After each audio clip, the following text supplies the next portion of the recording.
Welcome to కమ్మని రుచులు. ఇప్పుడు నేను చేయబోయే రెసిపీ కొత్తిమీర పచ్చడి.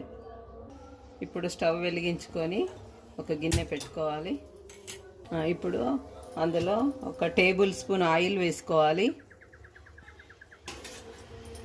ఇప్పుడు ఆయిల్ వేడెక్కిపోయింది. ఇందులో పోపు దినుసులు వేసుకోవాలి. జీలకర్ర, ఆవాలు, ఎండుమిర్చి.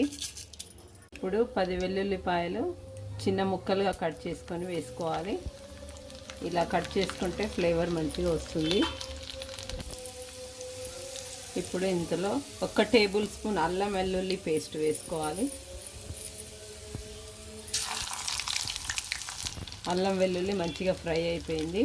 అందులో 1 కప్పు కొత్తిమీర సన్నగా కట్ చేసుకొని నీళ్ళు లేకుండా తుడుచుకొని వేసుకోవాలి. చక్కగా కలుపుకోవాలి. సిమ్లో పెట్టుకొని చక్కగా ఫ్రై చేసుకోవాలి. చక్కగా ఫ్రై అయిపోయింది.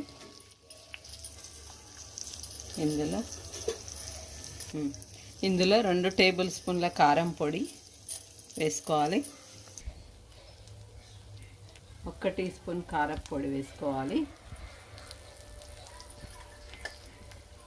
టీ స్పూన్ జీలకర్ర మెంతుల పొడి వేసుకోవాలి. వేయించి పెట్టుకున్న జీలకర్ర మెంతుల పొడి. చక్కగా ఫ్రై అయిపోయింది. ఇందులో 1 టీ స్పూన్ నిమ్మరసం పిండుకోవాలి. Stove off చేసేసేయాలి.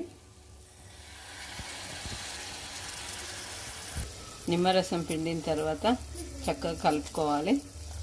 కొత్తిమీర పచ్చడి రెడీ అయిపోయింది. ఇది వేడి వేడి అన్నంలో నెయ్యి వేసుకొని తింటే చాలా బాగుంటుంది. టమాటా పచ్చడి చేస్తారు, మామిడికాయ పచ్చడి చేస్తారు, కానీ ఈ సీజన్లో కొత్తిమీర ఎక్కువగా దొరుకుతుంది కాబట్టి కొత్తిమీర పచ్చడి కూడా ట్రై చేసి చూడండి. చాలా బాగుంటుంది.